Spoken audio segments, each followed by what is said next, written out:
Hello, કેમ છો? Fortune edible oil presents પારંપરિક અથાણા સિઝન 3માં આજે આપણે જોવાના છીએ બાફેલા ગુંદાનું અથાણું. યસ, ગુંદાનું અથાણું જુદી જુદી રીતે બને છે, દરેક રિજિયન વાઇઝ જુદી રીતે બને છે. કોઈક ભરીને બનાવે છે, કોઈક આખા જ મૂકે છે, કોઈ બાફીને કરે છે, કોઈ ટુકડા કરીને કરે છે, કોઈ ગળ્યું પણ કરે છે ને કોઈ ખાટું પણ કરે છે.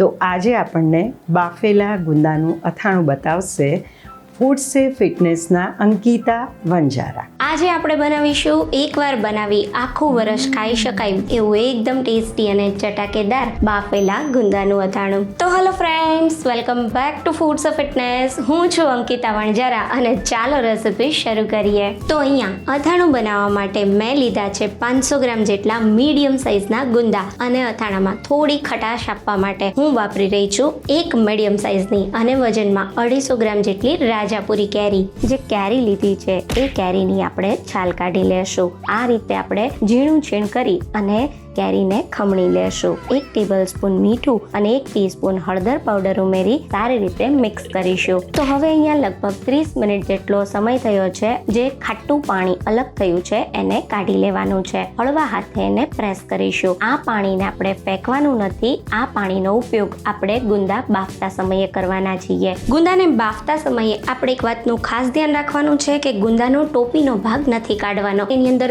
બિલકુલ પાણી ના ચડે અને આપણું અથાણું આખા વર્ષ માટે બિલકુલ ખરાબ ના થાય. એક કરી અને બધા જ ગુંદાને મેં આ રીતે એક્સ્ટ્રા ડાળીનો ભાગ કાઢી અને ટોપી રહે એ રીતે તૈયાર કરી લીધા છે. તો ગુંદાને બાફવા માટે આપણે એક મોટા વાસણમાં પાણી ગરમ કરવા રાખીશું. એમાં અડધી ચમચી જેટલો હળદર પાવડર અને 1 ટીસ્પૂન મીઠું ઉમેરીશું. સારી રીતે મિક્સ કરી પાણીને થોડું ગરમ થવા દેશું. આપણે એની અંદર ગુંદા ઉમેરી દેશું. અહીંયા પાણીમાં એક બોઇલ આવશે ત્યાં સુધીમાં આપણા ગુંદા સરસ બફાઈ જશે. તો તમે જો લગભગ 4 થી 5 મિનિટમાં પાણીમાં એક બોઇલ આવી ગયો છે. પર બાફેલા ગુંદા તમને બતાવું તો તમે જો એકદમ આ રીતે હલકા સોફ્ટ થઈ ગયા છે. અને આપણે જે કેરીમાંથી ખાટું પાણી અલગ કર્યું ને એને આની અંદર ઉમેરી દેશું. ખાટા પાણીમાં ફક્ત 5 જ મિનિટ રાખવાના છે. તો અહીંયા આપણે એક બાઉલ ઉપર જાળી રાખી દેશું અને ગુંદાને ગરમ પાણીથી આ રીતે અલગ કરી દેશું. તો આજના આ અથાણાને એકદમ ટેસ્ટી અને ચટાકેદાર તૈયાર કરવા માટે, ફ્લેવરફુલ બનાવવા માટે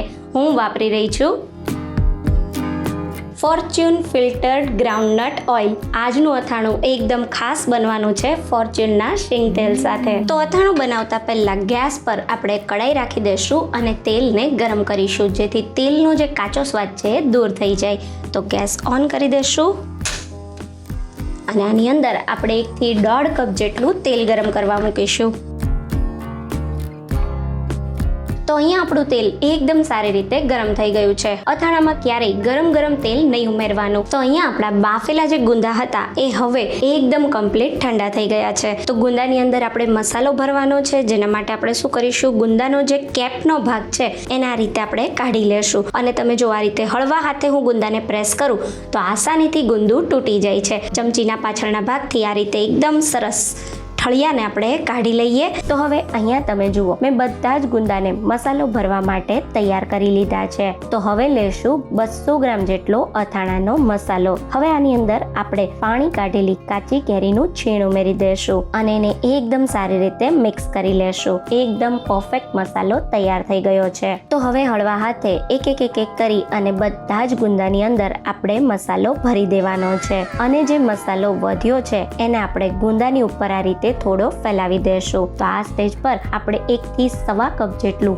ઠંડુ થયેલું તેલ ઉમેરીશું અને એને એકદમ સારી રીતે અથાણા સાથે મિક્સ કરી દેશું. તો આ બાફેલા ગુંદાનું અથાણું તૈયાર છે. કોઈ સાફ કાચની બરણીમાં ભરી દેવાનું છે. તો અહીંયા તમે જોઈ શકો છો બધું જ અથાણું મેં સારી રીતે કાચની બરણીમાં ભરી દીધું છે. તો હવે ઠંડુ થયેલું તેલ ઉમેરી દેશું. તો અહીંયા આપણું આખા વર્ષ માટે બાફેલા ગુંદાનું અથાણું તૈયાર થઈ ગયું છે. આ રીતે તેલથી ડૂબડૂબું અથાણું રાખી અને સ્ટોર કરશો તો અથાણું ફ્રીઝમાં રાખ્યા વગર આખું વરસ સારું રહેશે.